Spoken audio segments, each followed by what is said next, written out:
Every year in the NFL, it's a new team. As far as goals go, we have one. Putting a fucking ring on our finger. Welcome to the Buccaneers Observer Podcast. This is Ralph Phillips. I'm Molly Bay. Today's September 17th, 2019. We got a game Sunday. It feels like forever. I know. The games this weekend were, they were okay, but Sunday just didn't feel right. No, I wasn't as into it. No, we were both sitting there kind of like, meh. Let's watch the Bucs again. Pretty much what we did. Yeah. Fact check and follow-ups. Fact check. Are the Panthers moving to South Carolina?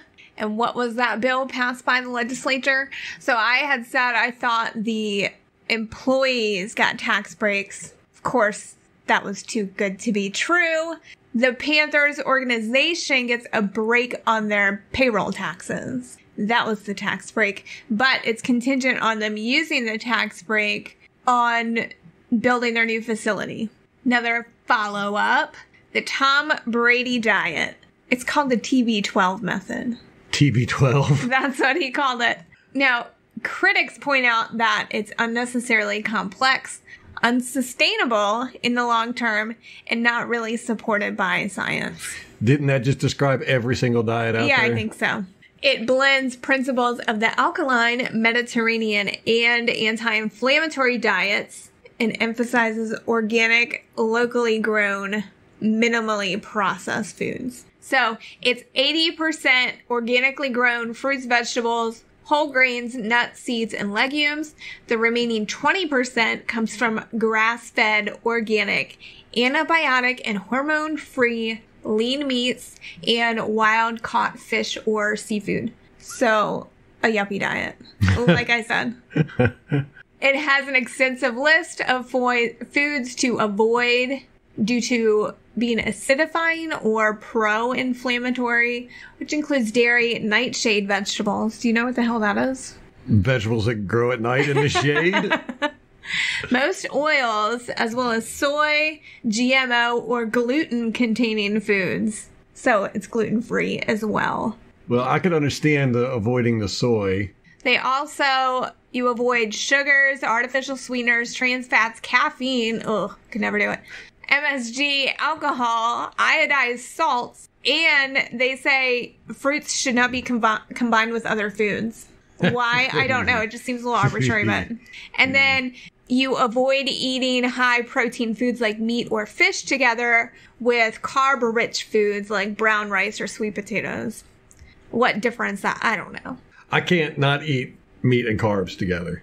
I love my meat and carbs. You couldn't do this diet. Meat and potato. No, I couldn't do this. I wouldn't want to do this diet. You know, this is a diet for somebody that's extremely wealthy, probably has somebody make all of his food for him. Oh, absolutely. Like, here's all the rules you need to follow when you prepare my meals. I mean, you can't possibly, you know how much time in the day it would take to figure all this crap out? There's no way he does that. I mean, some people do, but that's what they do all day. Is right. They weigh their food and they have to go to special places to buy it, and it's way too much effort for me. Yeah, and that was one of the criticisms, was unnecessarily complex. They said you should halve your body weight in pounds and drink that many ounces of water daily. However, avoid drinking water with or around a meal. See, that's another thing I couldn't do because I got to drink my water while I eat. It is nuts. Oh, and there's also you should avoid eating within 3 hours of going to bed. That's a good idea. Yeah, that's a good idea. I guess. But, you know, in my half a century being alive, we have gone through everything I've ever eaten has been bad at one point, or it's been extremely good at one point. Yeah, I can remember in the 90s, maybe 2000s, it was like cholesterol and saturated fat. Milk. Was it milk bad in the... Probably. I don't know. I think that was the early 2000s. I can't remember. And then the Atkins diet became a big thing in the late 90s. Mid to late 90s, I think. Where it was avoid all carbs, eat as much of everything else that you want. Right. People dropped a lot of weight off of it. That stuck to it. Oh, yeah, you could drop a lot of weight. Dropping weight's easy, but like the critics said with this, it's sticking to this stuff that's the hard part. It's kind of like working out. You know, like I've said, it's not really what you do. It's just the fact that you do it. You know, the reason why a lot of people are overweight is because, you know, we have a sedentary lifestyle now. Find something you like to do and do it. It's just a matter of us just not ever doing anything. And get off the damn couch. Get up off the chair and away from the computer.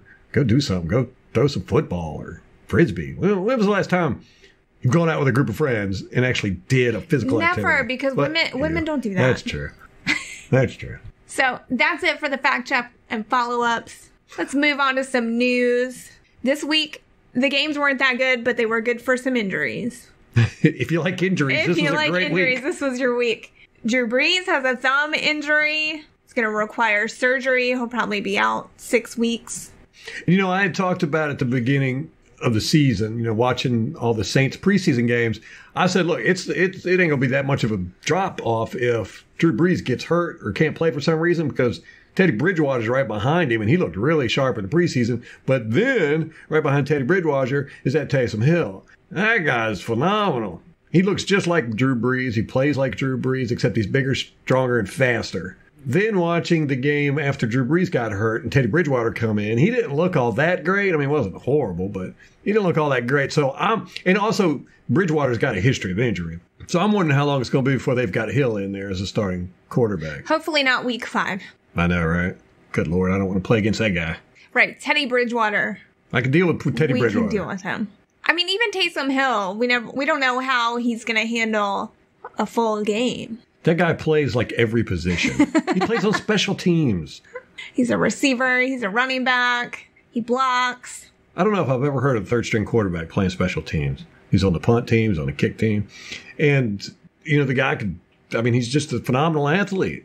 There's not a whole lot of film on him, so, you know, if we did have to play him, it would be a crapshoot. Another division opponent, Cam Newton. He's hurt again. He hurt his sissy bone, I heard. It's that foot was re-aggravated, so he is not practicing this week. I don't know what's going to happen. He twisted it in his high heels when he was putting on a scarf. Stop. He was trying on some outfits and twisted his foot. Trying to strut down the runway. He probably does have a little runway in his house. Oh, what a nut job. And then this has no implications for us, but Ben Roethlisberger hurt his elbow. He is out for the season. He's got to have surgery. It was weird. The Steelers are just a mess. It was weird seeing Roethlisberger and Brees go down. I mean, they've been a staple of the NFL for 15 years plus. About time for the old guard to move out, the new guard to come in. We got the Patrick Mahomes. Lamar Jackson. Lighting it up in Baltimore. James Winston. Yeah, he's a little older. He's a tweener. You got to figure when Ben and Drew Brees stop playing Tom Brady, then it's like Matt Ryan's going to be the seasoned veteran. Huh, that's interesting. I would say Eli Manning's up there too, but guess what? He got benched. Ooh. You know he's got a no trade clause in his contract. So they just keep benching him? I guess so. That was till he asked for a trade or he retires. That was one of the biggest jerk moves I've ever seen when the coach or GM, where it was, I think it was 2 years ago. McAdoo benched him. The guy had never missed a game. They benched him. I think they benched him for a week and a half just to put the other quarterback in. And I read an article in doing my research for the game preview that we're going to get to in a minute that Eli benched himself because McAdoo came to him and wanted him to start, but then wanted to put the other quarterback in. He wanted Eli to play the first half, and I think it was Geno Smith he wanted to play the second half. Geno Smith. It might have been somebody else. I can't remember. But Eli said no and benched himself. So he had the opportunity to keep his streak going, and he chose not to. And he got that coach fired for that. A lot of good has done him. We'll get to more Eli in a minute. Shaq Barrett now ranks second in the NFL and first among all NFC players for sacks. He's got 4 sacks through week 2. I could have swore he had 4.5, but the leader has 5, and that is somebody I can't remember who it is. It'll come to you. Let me put on my thinking cap. This is how I think. That's just so you can't hear him typing on the microphone. It just popped into my head. It's Myles Garrett from the Cleveland Browns. I watched that game last night. Boy, what a crappy game that was. It was talk about battle of the have-nots. Those Jets uniforms. Yeah, you pointed it out to me that they look too collegey. Yeah, they look like college. And it never dawned on me. I've heard people say that, like about our uniforms and stuff, and it never dawned on me exactly what that meant. But last night, looking at them, I was like, yes.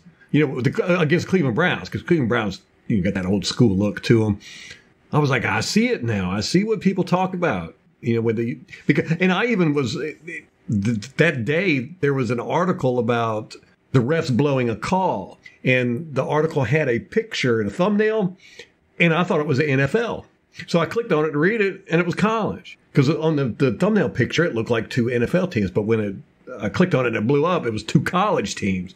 And I was like, oh, damn, college and NFL start looking alike. And it's because all these NFL teams are doing these college-looking uniforms like us. But yeah, why were they wearing black? I know I think that was the weirdest part of it for me, was that they've always been white and green, and now they're using black and green. Yeah, I mean, black's not a primary color for them. I mean, I think their colors are gray or silver, white, green, black.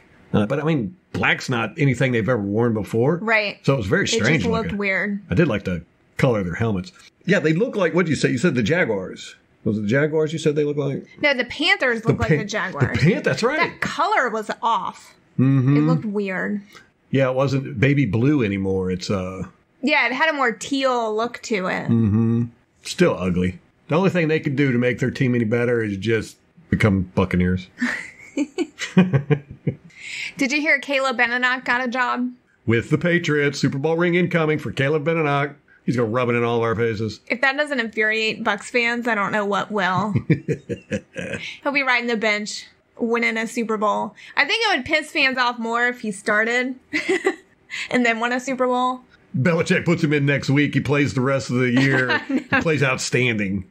If Deshaun Jackson got a hamstring issue, he's going to be out a couple weeks. Yeah. Speaking of which, that Atlanta game, Atlanta was beating the crap out of the Eagles. Yeah, it took like 5-6 of their players out. I went to bed probably around 10:30, 11, and I think 5 players by that point had gone out for injuries. It seemed like every play there was a guy being carted off the field. Atlanta, their defense was hitting. Maybe it was a battle of the birds, and they just were like, we want this bird trophy or something. Who's the better bird? That's a trick question. They're both terrible. Stupid birds. Molly hates birds. We talked about this last time. Well, I have to bring it up every time we talk about it. I just remembered. Well, I didn't just remember. I listened to the podcast earlier, so we had that discussion. Anyway, Atlanta looks way better than I thought they were going to. Everyone was giving Matt Ryan a hard time about his 5 interceptions, which that's kind of warranted, but that defense looks way better than it did last year. Dirk Cutter's back there, too, and they're doing a lot of deep stuff. Which is probably why Matt Ryan threw 5 interceptions. Probably. But I think they might be more difficult than we gave them credit for at the beginning of the year. Yeah, I hadn't really paid much attention to them this offseason. We were too busy hating on the Panthers. Kind of consumed a lot of our time. And worried about the Saints. Now we're not that worried about the Saints. Yeah. Worried about the Falcons. Buccaneers are celebrating the NFL's 100th season with a Fantennial weekend. Billy Ray Cyrus is going to put on a concert at Tradewinds on St. Pete Beach on Saturday.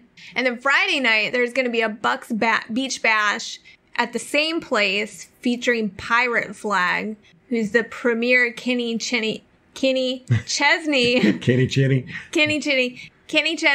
tribute band in the United States. That's a thing. I remember when Kenny Chesney came out. You're old. I know. Now there's tribute bands to him. You can listen to him on the classic station. I guess, probably. So that's a fun thing to do. That's this Saturday? Yep. Pirate Flag plays on Friday. And then Billy Ray Cyrus. All right, that's Saturday. at St. Pete Beach. I wonder if Lil Nas X is going to be there and have a duet with Billy Ray. I'm going to take my horse to Old Town Road. A lot of people hate that song. What other song? My daughter does it. She loves that song. Every time we get in the car, I want to hear the cowboy song, she calls it. Cowboy. And then we just listen to it over and over and over. She sits back there and just belts it out. She doesn't know the words, but she tries. What is Billy Ray going to sing? He only had that one song, early 90s. The Itchy, Scratchy or something. What was it? Achy Breaky Heart. Achy Break. That's close enough to Itchy and Scratchy. That's the Simpsons characters. All right, let's get back to the Bucs now. Devin White and Jamel Dean didn't practice during the open portion of practice that was open to the media. So they could have been practicing, but Rick Stroud was saying they were not out there that they saw. And also, DeMar Dotson and Devontae Bond may have been getting the day off, but he was going to ask BA about that. I didn't look into it any further than that. I probably should have just left that part off. We don't have an injury report yet. That won't come out until Wednesday, so we'll go over that in more depth Friday. The All-22, that was weird. It was very weird. We had our game Thursday. The All-22 should have been out at least by Saturday. It didn't come out, so I'm all day sitting here Saturday waiting for it to come out. And then Sunday morning before the games, I'm waiting. And then finally, I emailed them, the NFL. I was like, hey, what's going on here? And they said, well, it'll be out by Wednesday at noon at the latest. Well, it came out today or last night. I can't remember. But it was the only one that came out of all the games. And then half of the plays were screwed up on All-22. They didn't have them. All the Carolina Panthers offensive plays, it was just a blank screen. So that's where the refs had screwed up, and so the NFL was said. Covering up. She said hashtag cover up. But it finally, about a couple hours ago, it all came out. So getting that video ready, we'll talk about it Friday. That's why we're doing the preview of the game today instead of talking about the All-22 review today. So we'll do the All-22 Friday and some more preview of the Giants game coming up. But I've watched the first quarter, a little bit into the second quarter, and I was really expecting to see a lot more stuff that you don't catch on the broadcast version. Well, I'm not really seeing it. I'm seeing Kappa and Ali Marpet beat the crap out of Gerald McCoy. 22 minutes. But other than that, everything pretty much looks about what you expect. Winston looks sharp. The offensive line played well. Good running game. They were opening up some huge holes. That Carolina defense does not have any run stop except for Luke Kuechly, which he ended up stopping a lot of these runs. There'd be this huge ass hole, then running back, get ready to go through it, and all of a sudden Kuechly would pop up out of nowhere. Tackle him. It's frustrating. He did have 17 tackles. That's insane. It's just outrageous. He was the only one doing anything. They should see if he could throw the ball. I know. He could play offense and defense. He almost had as many tackles as Cam Newton had uncatchable balls. He had 15, right? No, he had more tackles than Cam Newton. Okay. Cam Newton trying to keep up with him in that stat.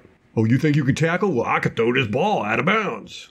Well, I'm glad sometimes you watch the All-22 and the Bucs don't look as good on the All-22 as they did during the broadcast, so I'm glad that that's not the case. Normally, when you watch the All-22, you see a totally different game. Yeah. Or at least a very different game. Maybe not totally different. But last week, it was really shocking to me and how it matched up with what we thought we saw on the broadcast version. And this week, it's gearing up to be the same way. But then again, like I said, I'm only done the first quarter. We've also watched the broadcast version about 5 times at least. At least. All right, we got the Giants coming up. Now, me and Molly have watched way too many Giants games this year. That's 2. We've watched 2 Giants games, and we've watched them both a couple times apiece. I have, anyhow. So we got some thoughts on that. But before, let's get to some of the analysis that Molly has done. Well, the big news today was Eli Manning got benched for Daniel Jones, their 6th overall pick. Now, this is crazy because we don't know a thing about this Daniel Jones guy. He played... No film on him at all. He did play week 1. He threw 4 passes, completing 3 of them, totaled 17 yards. I'm not sure why he played. I Googled it, but couldn't come up with anything. They lost that game. That was the Dallas game. They lost that game. They've lost both games. They're 0-2. Yes. We're not to the Bills yet. You need to calm down. I just wanted to say it. The Giants are 0-2. They lost to Dallas. It was 35-14.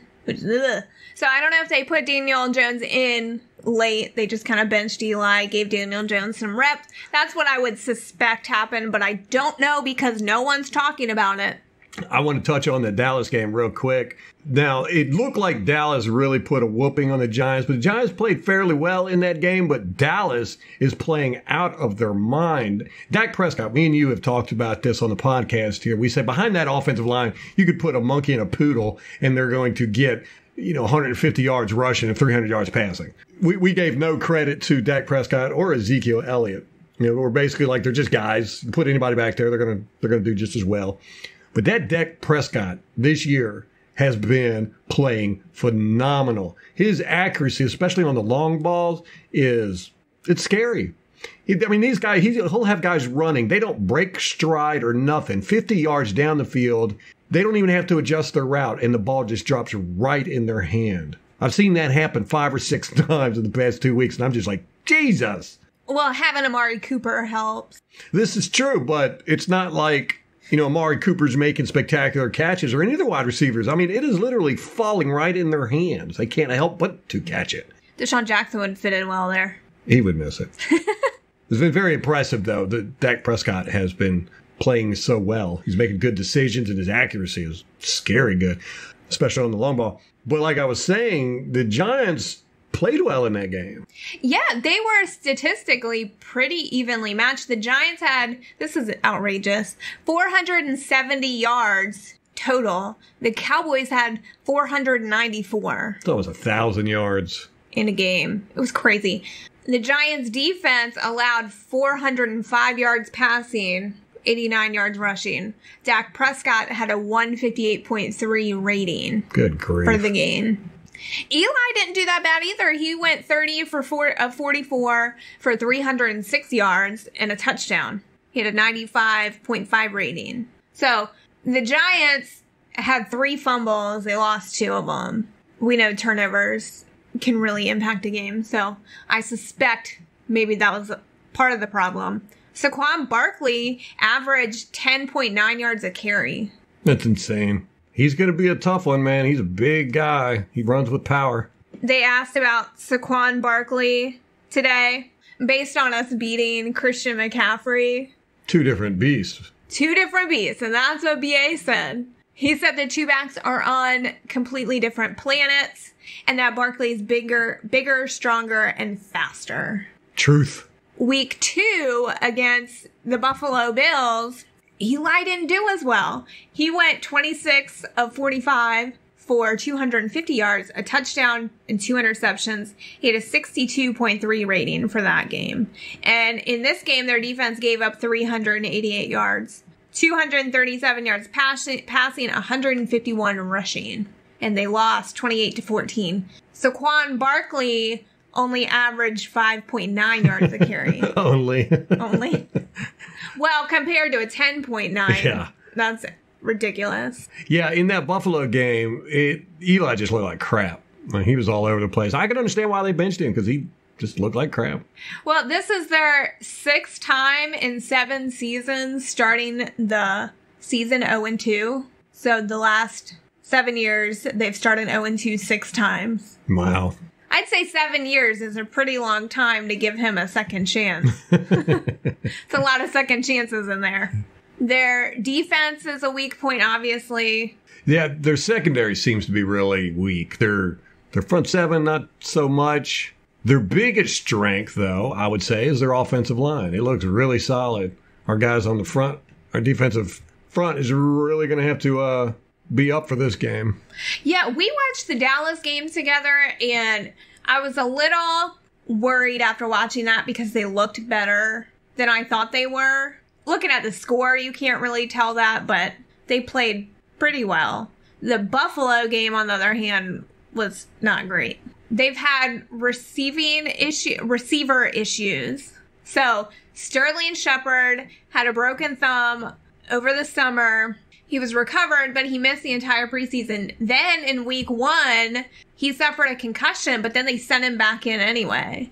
And so the NFLPA and the NFL opened an investigation into that. He didn't play week 2. So he's one of their starters. They signed Golden Tate after OBJ left, but Tate is going to miss the first 4 games due to a suspension for PEDs, so we don't have to worry about him. It was just Adderall. He got his prescription mixed up. It got contaminated at the drugstore. I'm sure that's what happened. No question. I'm sure. He's got ADHD. Corey Coleman, a former first-round pick that they signed last fall, tore his ACL, and he's out the entire season. Their 2019 fifth-round pick, Darius Slayton, missed the start of the season with a hamstring injury, but he's currently at the bottom of the depth chart, so it doesn't really matter anyway. So they've got 6 receivers on their depth chart. 7. Their starting receivers are Benny Fowler, Sterling Shepard. Is he going to play? I don't know. We'll know more with the injury report. Russell Shepard. They got 2 Shepards.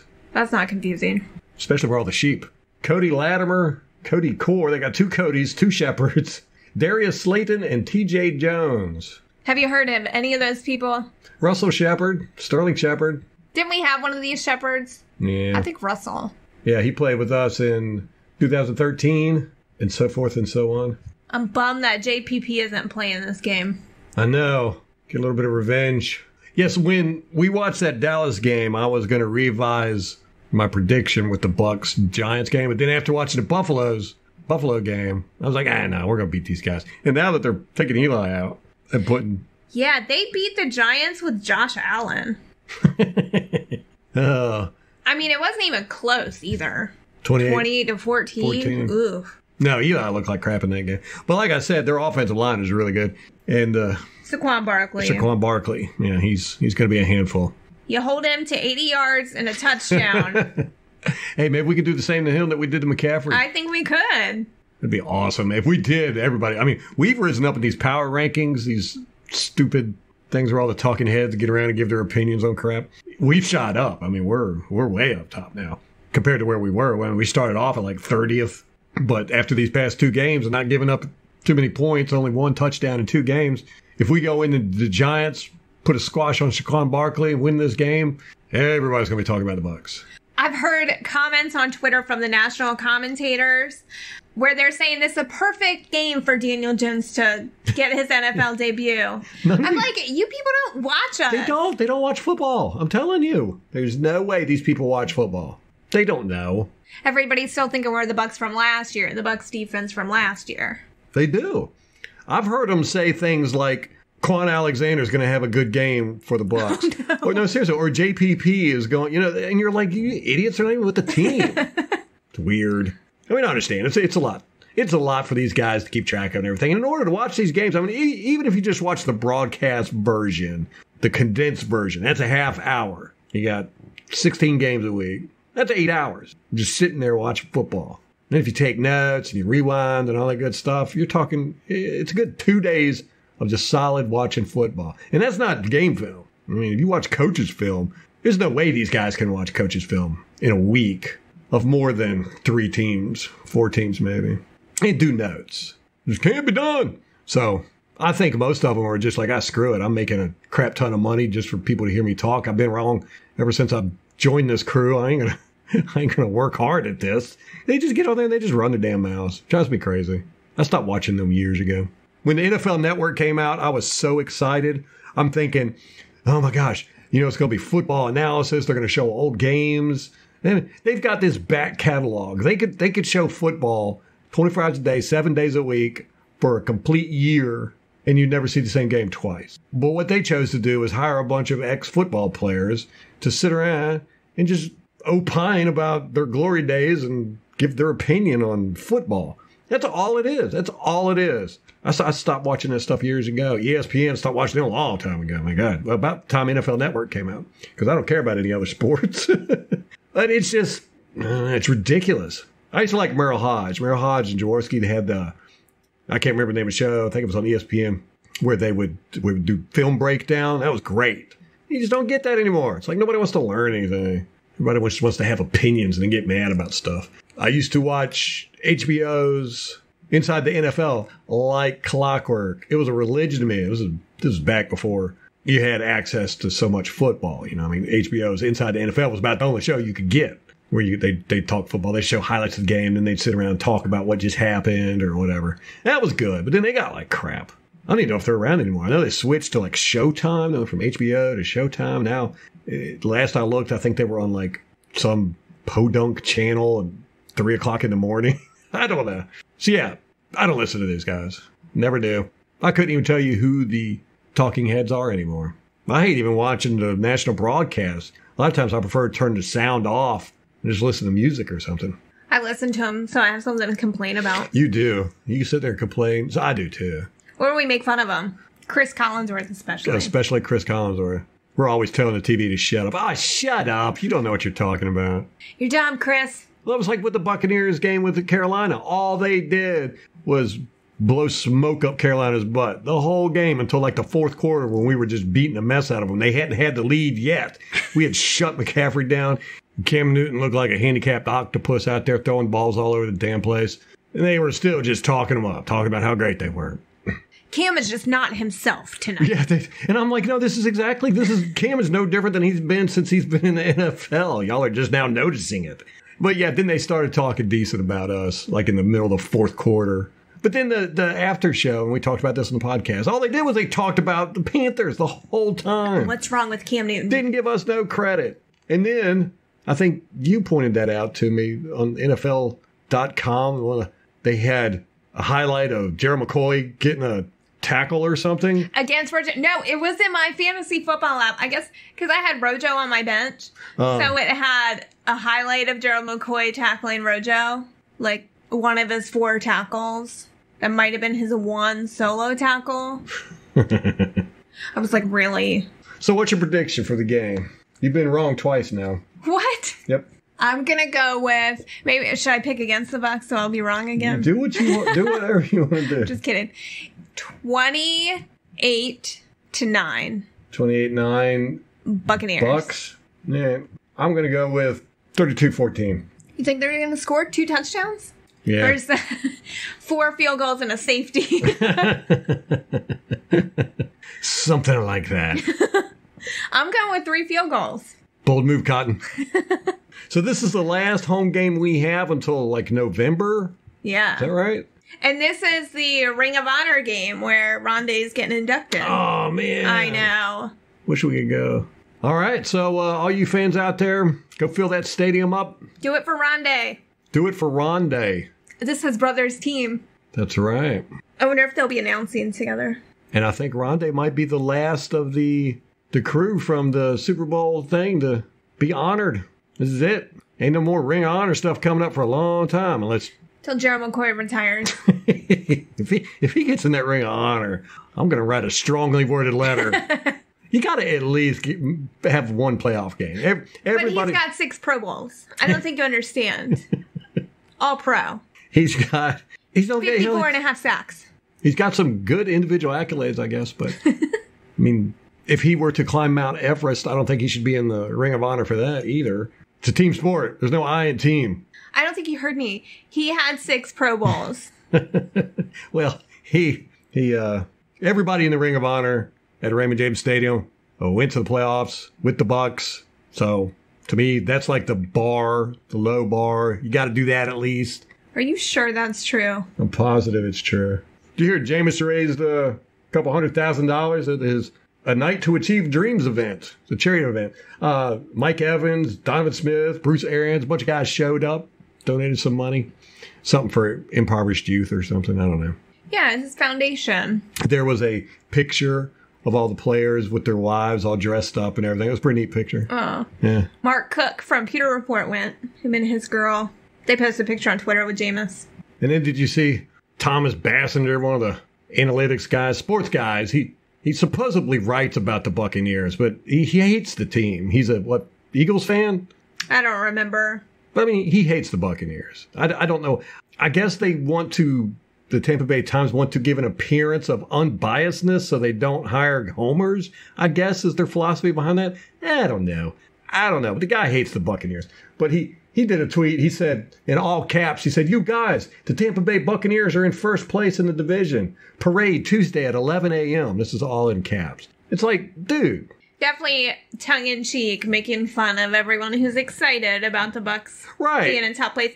Just let us have it, dude. He crapped all over the Bucs in the offseason, crapped on them in the preseason, and he's going to crap on them all in the pre. You know, that's what we talked about this about in the preseason. That's the time to have hope. That's the fun part about it. It's boring. Preseason's boring. You know, off-season, all that. That's when you get the hope and you get all excited and all that. If you can't have hope then, when are you going to have hope? And these guys try to crap on that. And here we are, top of the division. They earned it. We should be excited. I know, right? They want to crap on that, too. I think negativity gets clicks or attention. Let's say attention, whether it's negative or positive attention. Well, this guy obviously thinks he knows everything about everything. He's definitely got a messiah complex. I mean, he posts all the time where he says, if you want to know about real football, follow me or some crap like that. And, you know, he predicted that Jameis Winston's going to have a crap ton of turnovers. And after the first game, he was just like frothing at the mouth happy. I wonder if he retweets those articles whenever he's wrong. No. What are you talking about? He's never wrong. Those articles just disappear. They get black holed. There is one guy like from the Tampa Bay Times, Eduardo Asina. He's new, isn't he? He's new. Yeah, and he was just on the Rick Stroud podcast a couple episodes ago. I liked him. He's more positive. They'll probably beat that out of him. That's what I was going to say. He hasn't been there long enough for them to beat him with their typewriters yet. That's how you know you're old, when you say typewriters. I don't even know what that is. They beat them with their Morse code machines. What were these things called? I don't know. We'll just stick with Morse code machines. That'll be a good fact check. Follow up. All righty, guys. That's going to wrap it up for us. Positive vibes. We're going to beat the Giants. Can't sleep on them, though. They've got some talent. Got a good offensive line. Good running back. Relatively decent front seven on their defense. You know, I am not as upset about losing to San Francisco because they beat the mess out of Cincinnati week 2, too. They're 2-0. They are. How crazy is that? They look a lot better than we thought they were going to. So I don't feel as bad about losing to them. I'll feel bad about losing to the Giants for sure. Giants is a game we should win, but of course Giants fans are saying the same thing about us. But that's because Giants fans are idiots. They don't know a thing about football. They just listen to the ESPN and NFL Network talking heads who still think JPP's playing for us. And Quan Alexander was going to have a good game. We'll probably get more into the keys to the game Friday, but I would say that our linebackers are going to have to play really good. Don't know if Devin White's going to be playing Sunday or not. If not, I'm not too worried about it because I think Kevin Minter is definitely good enough to play. So anyhow, go fill the stadium up. Invite your friends. Bring along some homeless people, whatever you need to do. Fill that stadium up. Don't let a bunch of Giants fans be in there and be louder than us. Well, until next time. Go Bucs.